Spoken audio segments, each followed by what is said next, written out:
i lepote biti objavljena i u uglednom književnom časopisu Književne novine koji objavljuje Udruženje književnika Srbije iz Beograda. I moguće i u još nekim od književnih časopisa, o čemu ćete biti obavešteni. Ali eto, to je jedno divno priznanje mladom pesniku i prilika da se odlične pesme čuju i van granica Prijepolja. Evo vamo.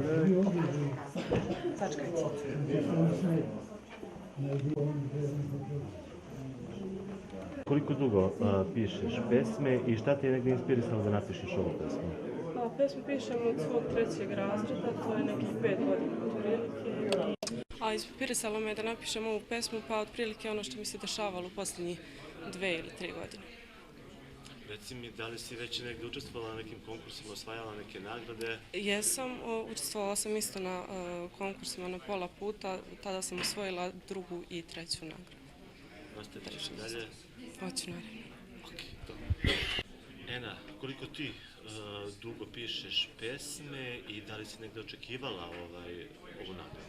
Pa još kao mala sam bila jako maštovito dete i volim da pišem i pišem od 3. razreda i jako mi je drago što sam osvojila i ovo će me i dalje motivisati da pišem.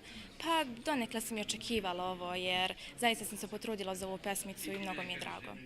Da li je bio neki povod za tu pesmu ili je to jednostavno stvar inspiracije bila? Pa jednostavno stvar inspiracije, šetnja neka kroz prirodu i tako.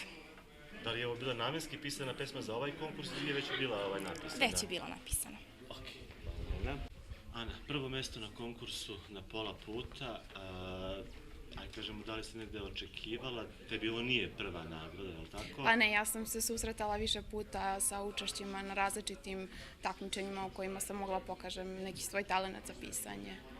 Da li si već učestvovala na konkursu na pola puta ranije? Ne. Ovo je prvi put da učestvujem ovdje u Prijepolju na tom konkursu. Tvoja pobjednička pesma, ne znam šta te je inspirisalo da napišeš, ona je prilično duga i onako ima puno simbolike. Šta je bio povod i o čemu se negdje u pesmi? Pa ja sam inače neko ko prvenstveno piše prozu i onda odatle verovatno i talent se izrodio da se oprobam i u poeziji i mislim da je to donekle stvar trenutka, ali i vraćanja stalnog na pesmu i ispravljanja, korekcije, dodavanja. O čemu pesma govori?